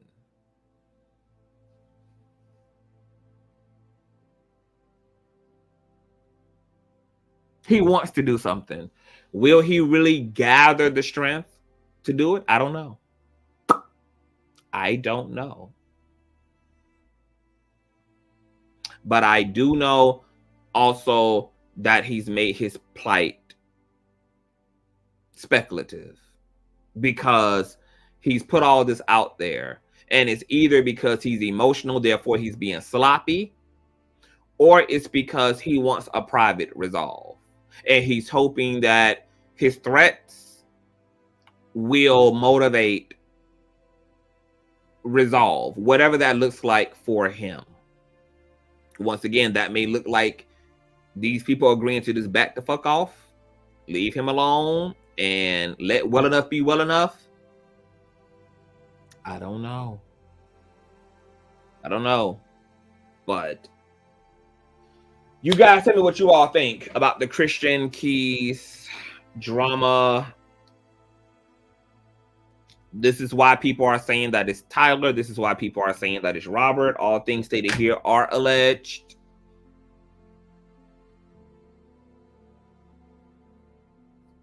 What does Christian, for those of you who believe that he's now in danger, tell me below what you all think he needs to do now to protect himself in case he has jumped out on impulse and immaturely.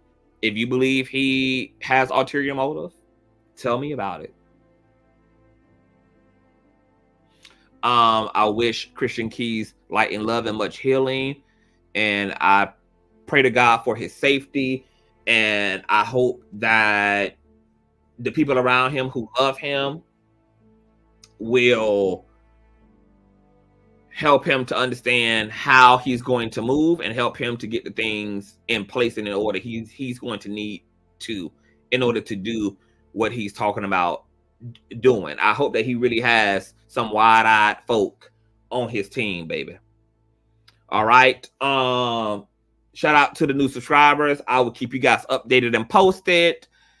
And share, like. If you enjoyed yourself, hit that Cash App and that PayPal. All information is in the description box below. And I will see you all later. Bye.